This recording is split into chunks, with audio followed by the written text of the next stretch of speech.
שלום לכולם, למי שלא מכיר אותי, אני עידן צ'נסי לפרויקט עם ניהול ופיקוח בנייה. רציתי לדבר איתכם על נושא סופר חשוב היום לכל מי שנכנס לתהליך הבנייה בכלל ומתחיל טיח בפרט. הנושא הוא פינות טיח. יש הרבה מאוד פינות, סוגי פינות בשוק היום.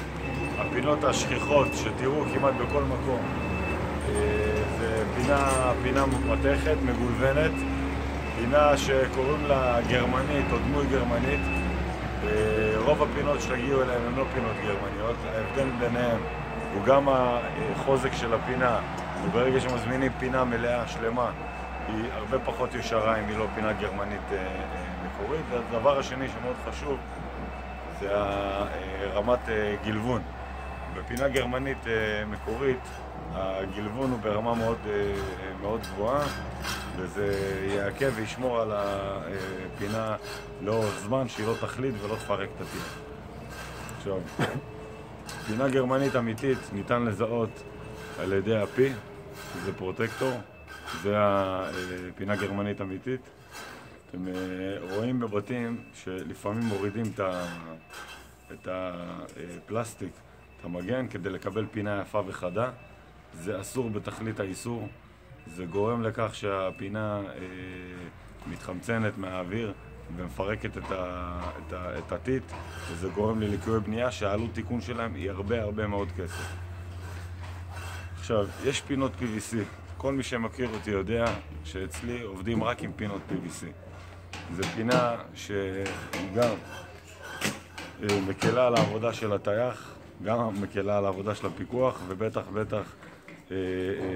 מי שמרוויח זה הלקוח, זה אתם.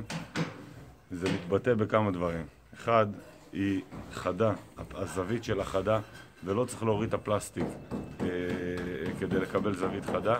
היא מגיעה ישרה לכל האורך שלה, והיא מפלסטיק, שזה היתרון הכי גדול שלה. היא מפלסטיק, היא לא מחלידה לעולם, הטיט לא פוגע בה, החול לא פוגע בה, והיא גם מקלה על העבודה של הטייח. בואו נתקרב נראה. היא לא צריך לבטן את הפינה לכל האורך. בתקן יש חובה לבטן את הפינה לכל האורך